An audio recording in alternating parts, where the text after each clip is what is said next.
Ayun guys, Epson L360, mahirap i-on. May power naman yung kanyang power supply. Tapos yung power button niya lang talaga mahirap pindutin.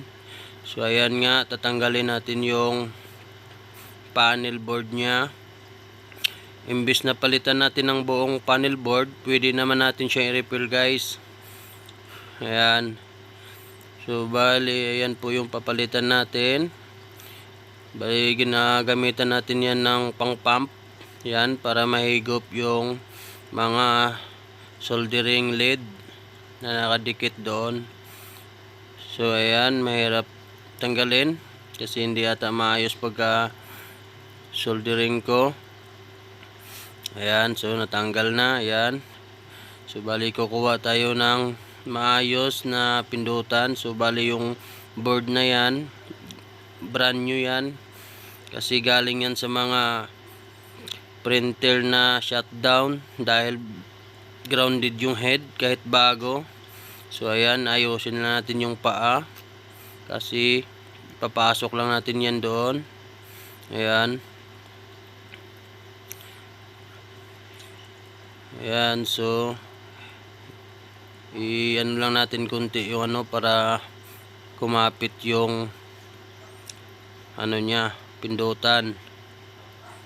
Ayan, tapos soldering natin. Ayan, pangit ng soldering namin. So testing natin guys kung gumagana. So ayan nga, gumagana nga siya. So diba, off natin. Isa pa. Ayan. So yun nga lang yung sira niya, yung power button.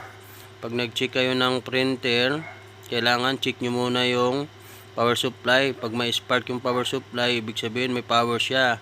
Tapos next nyo gawin yung sa may pindutan niya, sa may switch.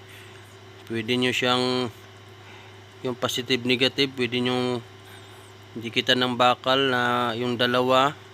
Pag nag-power, ibig sabihin yung switch yung sira. Pag hindi na talaga, ibig sabihin nasa board niya yung sira.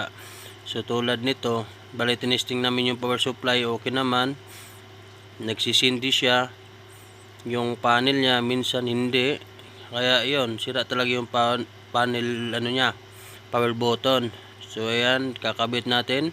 Tapos testing natin ulit kung soft touch na siya. So ayun nga guys, confirm po na power button yung sira. So okay.